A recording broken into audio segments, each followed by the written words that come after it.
Only you can make yourself feel how you feeling now. You have to just look straight ahead, eye on the vision, eye on the goal, and go for it. You gotta motivate yourself, man. Who else gonna do it? What's going on?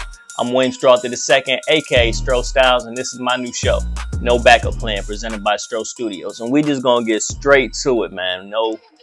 Got a little bit of format, a little bit of structure, but we just gonna start with running through this video, because that's the reason why y'all here. I can get a video with you real quick? Sure. What type of video? I don't even need you to do too much. I was just having a slow day. If you could just give me anything, that'll pick it up. I don't know if you want to hold it, say something. I know you don't like the whole shit. No, that's all. What do you want me to do? Yeah, I'll be trying to make my voice sound a little bit cooler. Just my cousin always told me, yo, bring your tone down, yo, man. You bringing out the white boy voice, bringing out the white boy voice too much. I can't help it, man. That's who I am, and in this moment, I was shocked. So you got me. Just hold the mic. Yeah. Okay. What? Let me talk to you. You know I got my camera running, so they're gonna see this. All right, perfect. Just give me whatever. I don't know. I didn't really think. You got it. Shit, see. Queenzflip, we here to. Before that even really start going, I really didn't have. I ain't have too much thought out and planned. I was like, I was riding down, listening to the podcast on my way back down to the venue. I was listening to Flip, and he was saying, yo, he gonna go out there just to support Ish and to be there with the people and everything. He going to Invest Fest. I'm listening to that as I'm riding down that morning. I'm like, oh shit. Like, I know what stage they're gonna be on and everything. I'm like, I might have a chance to get back there and see them. And the panel hadn't started yet when I walked in, so I was like, I didn't kind of see them. But I was like, if they're here, they're behind the stage, so let me just walk back there and see what happens. And I walk back there, and like as soon as I get to the back, I walk up on Flip, and he's standing there, he's talking to people, he's doing interviews with other people, just grabbing. Everybody wanted a picture, using a microphone, whatever. People had some dope looking stuff. They came prepared. I didn't. Anyways. At Invest Fest, you said you had a slow day today. Why did you say that? I don't know. I just feel like it wasn't really picking up the way I needed to. I was editing real late, and I was like, kind of, this ain't really getting to it the way I need to. Then I seen the best potters in the building. I was like, all right, now I got that little boost. I got you. Where you from? From Connecticut. That was real, yo. I was working. I was editing all night. I was doing the Vendor Fest video, because that Friday was the first day of Invest Fest. I was like, this is my first year there, so I was like, yo, how am I going to do this? How am I going to finagle this? I was telling my mom before I'm left, like, yo, I'm kind of nervous because I'm like, I'm going out there. I'm like, I'm not always the best with talking to people. That's why you see me kind of like stuttering in there, because I grew up with a stutter. So I was like, how am I going to just be confident enough to talk to people? I want to make sure I get the right content, get the right stuff. She was like, nah, you're going to be good. You're going to be good. So that first day, I was like, all right, yo, like, I'm going to start with introduce myself and getting to know the vendors and everything. So I did a video with a couple vendors and everything, and kind of just talking about their products when I seen some dope stuff. And I was like, yo, I got to get this out ASAP. I'm not going to wait till I get home. I got to be here and put out something. I was like, I know I'm in Atlanta, but I'm here to work. So it's like I spent that whole night just editing till like 3, 4 in the morning. I still wanted to get back that next day to be there on time, to be at the panels and everything. And I did. I got the video done. And even after I talked to the vendors and met them,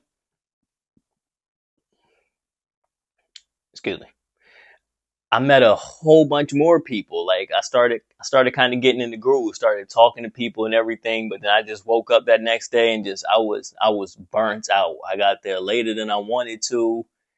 I posted a video. I was having trouble with getting the video to post or to even download on my phone, because my phone was full from the storage. So I was about to head back to the hotel to try and put it on Google Drive, because Dropbox was fucking up.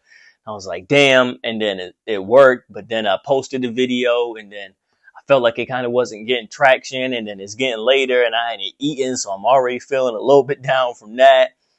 And I wasn't feeling like in the mood to kind of start talking to people again. And I'm like, damn, yo, like I'm wasting the day. So it was truly just feeling slow for me. Connecticut. Okay, it wasn't. What do you do? What's the name of your... From Stros Studios, I do like videography, photography, all that kind of stuff. Okay. Get up with my man. Got a guy out there named Jay Relly. He's really good. Jay Relly, I'm trying to get with you. I didn't shot him a DM. Hopefully he see it. I'm gonna find my way. I found my way for this. He told me to find him and to connect with him. That's gonna be the next thing I do. And I've been telling people all weekend, like, I'm from Massachusetts because I am from there too. Like, my dad, when I was younger, he moved to Springfield. I spent a lot of my years there. But I'm from Connecticut, so I'm from both, man. Springfield and Windsor, that's home. Small piece in there, but that's a piece for me that, like, I was really proud of, that I got to shout out the state. Because if you're from Connecticut, you know anything about Connecticut, we don't got no big artists from here. We don't really got much here. So to be able, like, to shout them out, and then now to see, like, the influx of people that's like, oh, I'm from Connecticut, yeah, that's so dope. And to be getting love too, because we always used to have this thing about Connecticut of, like, it's a crabs in a barrel kind of thing. You know, we don't support each other. And when this happened, I'm seeing all the people from Connecticut that's like, yo, I'm from there too, man. I just wanted to support them and give them love. That's dope. So we done proved our old way wrong. All right, cool. I'm gonna find it. Good. And what's your name? Stro. Stro? Yep. Yo, I know things may seem slow, and sometimes things may feel like it's not going your way, and it can be discouraging, especially in a room full of people. But you don't give up, you heard? You don't give up. Yeah, when he asked me my name and everything, I'm honestly surprised I said Stro, because I was telling people my name all weekend. It was like, I'm introducing myself, like, yo, my name's William. You know, I do Stro Studios, da.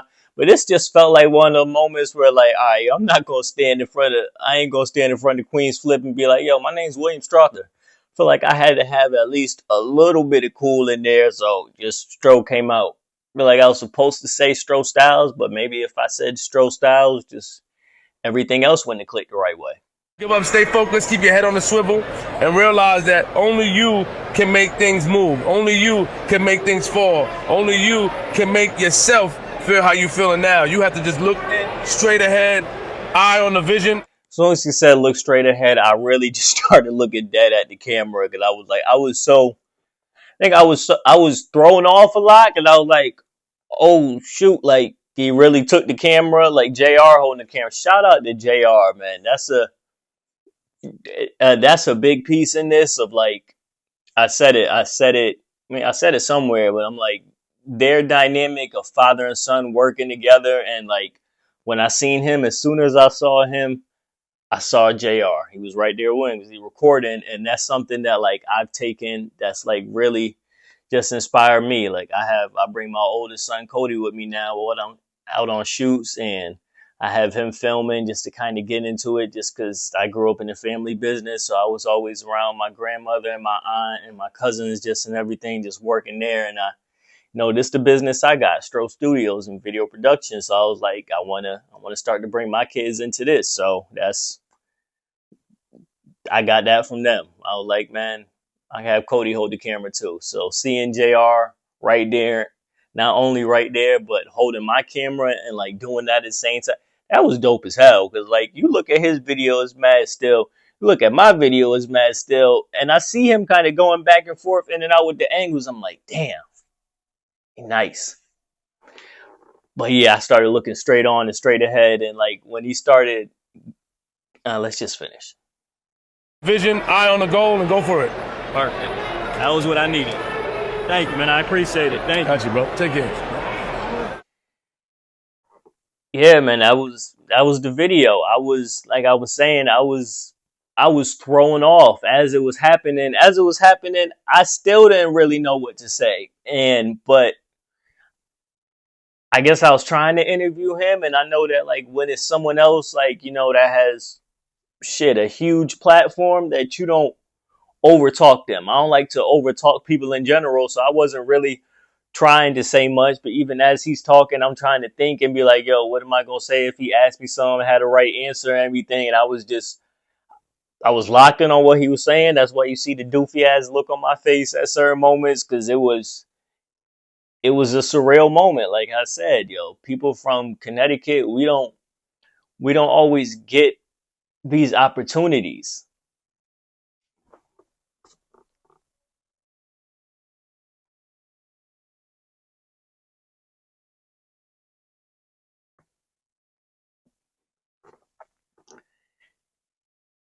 And it was a huge reassurance in that moment for me, just before anything happened, just to get that video and that clip. Because I told my wife Vanessa before I went out there, I was like, yo, babe, like I'm gonna make something happen. I'm gonna go to Invest Fest. I'm gonna learn, and this gonna change our lives. And it's looking like it's working. And I guess that's the power of words. You say stuff and you put it out there in the air, and you really believe it. Because I really did believe it. I do believe it.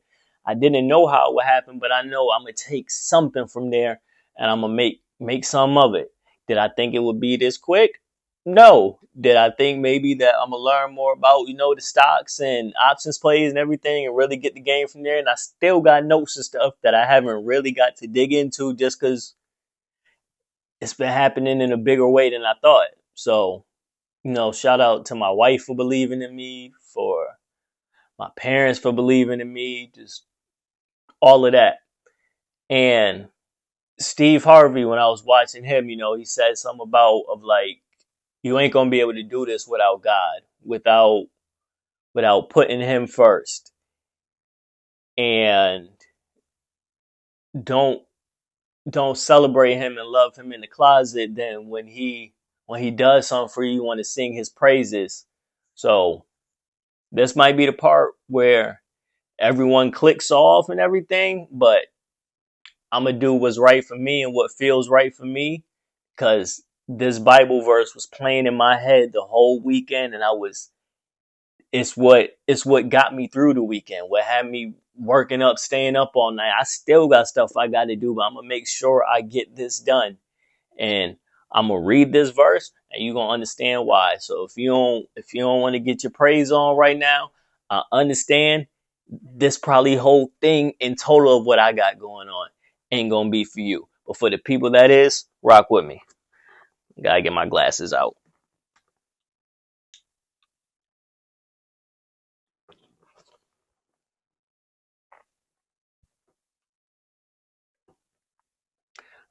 All right, I'm not too good with this. I ain't the best with some of these Old Testament, New Testament's words, but I believe it's Ecclesiastes book 1, verse 3. And I'm gonna read a good amount of it. There's a time for everything and a season for every activity under the heavens. A time to be born and a time to die. A time to plant and a time to uproot. A time to kill and a time to heal. A time to tear down and a time to build.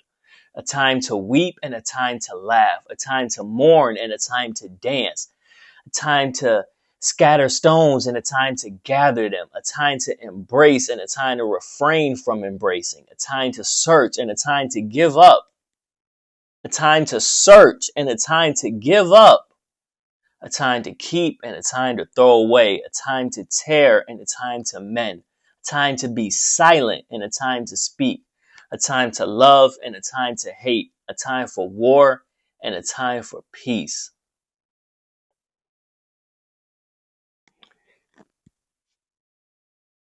There's a time for everything. There's a time to when you want to rest, when you're so tired and you just feel beaten down like I did. I was beaten down, and not completely in a bad way. Yeah, I felt kind of defeated, but I was tired from the work, from doing what I came there to do. But I got up, maybe got up a little later, but I got up. I got down there, felt the way I was feeling, went and got some food, heard Steve Harvey and everything. No, this is before Steve Harvey. Any event, I went out there and I kind of started to pull myself back up. And then I saw a flip and I had no idea what I was going to say, but I knew that there's been just different times where maybe I could have had other opportunities. And I let them slip away. I just let it slip by. And I knew I ain't come here for that. I came here to put on. So I said, you know what? I don't know what to say. But I was in the panel earlier listening to LaRussell, and he said one of the best things that he's done is be able to get monetized for just being him, for going out and playing chess or playing pickleball, and he can monetize that. You don't always have to. It don't always have to be your craft. Sometimes you want to, in this content space, the best thing you want to get paid for is being you. You don't want to always have to turn it on. You don't want to have to turn it on in general, but you don't always want to have to create to still survive and make a living. So I knew that, hey, I had no plan because I really didn't expect to, even if I saw him, to get him on my camera. And I definitely didn't expect for him to really start interviewing me. But I took the opportunity, and it was the time for that. And that's only God. You know, it's been a little minute since I've did like YouTube videos. I've been having ideas and everything, and I've been working, I've been getting Stros Studios right, but I stopped doing YouTube videos. I ain't put out a YouTube video in almost 2 years. And you know, my son William III, today is actually his birthday. And he's been telling me, yo, Dad, like when you gonna put out another video? Like people want to see your videos. I love your videos. I love watching your videos. I walk in the kid's room and I see me on the screen with my son just watching me. And he's been telling me get back into it and to do it. I've been telling him, like, yeah, I'm gonna do it. I got some ideas. I'm gonna get it going. I'm gonna get it right. And when I came back and when things started happening, and I was so, I'm trying to keep it together. I was so excited to tell him that, like, yo, like, Billy, yo, see this, yo, like, look at this, yo, like, that's kind of going viral and everything. And the look on his face, man, he was so happy. And not just happy, but he was happy for me. And the only thing he said is that, Dad, I just want to make sure I still see you. And I told him, I'm like, you're not just going to see me. You're going to be right here with me. Time. There's a time for everything. And like I read, you know, there's a time to work and a time to get to it and a time to get at it. But one of the things I want to appreciate the most about the time is the time to be still, the time to be with them. I understand this is the time to work and to go and get it, but that's one of the biggest things that I want to take away is the time to be still. And one of the best parts is like realizing to stop overthinking. You know, I did music for so long, and in the beginning when I started doing music, like when I first started putting it out, I was just so excited to get it done. And this is MySpace days that, like, shoot, damn near before the song is done mixing, I didn't put it out. I'm dropping like every other day. And eventually when I started really kind of getting good at it and like learning my craft, that's when it, you know, started slowing down a little bit because, you know, that perfectionist starts to kick in. And outside of like the marketing piece, just the art piece, I'm like, yo, all right, I want this to be right. I want to have this song done before I put this video out and have this video moving like this before I put this album out. And it starts to slow you down. It slows down your whole momentum, your whole everything. So that morning that I got back, I was editing some pictures and everything. I was doing the pictures and something just told me of like, yo, you could do a better logo for No Backup Plan. You could make something better. And so I went and I made the better logo, and I kind of I threw it on like one of the websites just to see how it looked on the shirt, and I called my cousin Aunt, I called my best friend X, and I was like, "Yo, what y'all think of this?" And they was like, "Yeah, yo, that's fire." And I was like, "All right, bet." So I went to somebody and I got the shirt made, and I loved it. And I knew I was like, "Yo, I want to have just these shirts made and have this ready for when it's time for me to drop it." And then later on that day, the clip started circulating and things started moving, and I was like, you know what? It's time now. So I was able to go and make the store and put the shirts up, and now I'm selling the merch and everything. And I had the first episode of this that I shot like a week ago of No Backup Plan. I had the first episode done, but I was kind of thinking, I was like, man, I'm doing so much. I don't know if I'm gonna have the time to edit it and put it out and everything.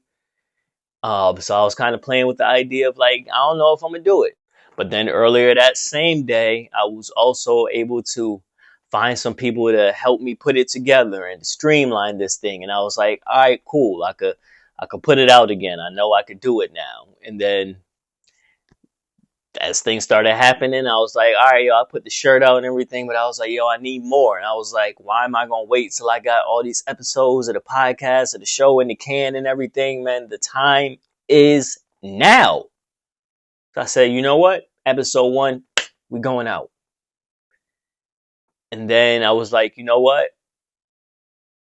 Let's shoot episode 2. People all in the comments like, yo, man, put the video out, put the vlog out. I still got to edit the vlog. I'm still get the vlog done. People like, yo, people want to hear from you. People want to see the video. They want to hear your side of the story. And I'm like, why am I going to wait? Why am I going to let, even people might see it as the smallest opportunity, but why am I going to let an opportunity that I've been waiting for years? They say it takes 10 years to become an overnight success. I've been at this for 20. I've been chasing this dream since 2003, since I was 7 years old, and not just saying it.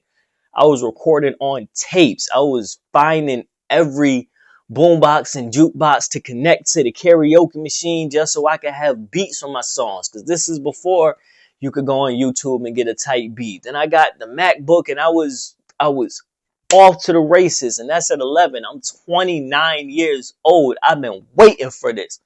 So why am I just going to have the opportunity and just keep waiting? Hell no. It's go time. So I said, I'm going to keep going. And, I kind of mentioned it in the last episode, in the first episode. And I always mention, and I probably will always mention, just things and conversations with my dad. Because, I think just as a man, you kind of have those open conversations more. But I never wanted to get confused of like not giving my mom her proper praise and her shout outs. Melissa Strother, you have done everything and beyond for me. And I want to make sure the world and everyone knows that too. That I couldn't get here without the both of y'all, without all of y'all, without my stepmom too. Y'all have been my team my whole life, my first team. And I want to thank y'all, but yesterday I was talking to my dad and he was like, this is what we talked about of like, you couldn't be ready for these moments or to do these things if you were still living in a different way. You couldn't do it. And he was right. I can't wait till my kids could see that of like, most of the time dad was right. So dad got a lot more coming. Dad got a long ass way to go. And to my wife, I love you, baby. Because I told you I was going to go out there and get it. And maybe I ain't have a plan. But guess what? This is No Backup Plan.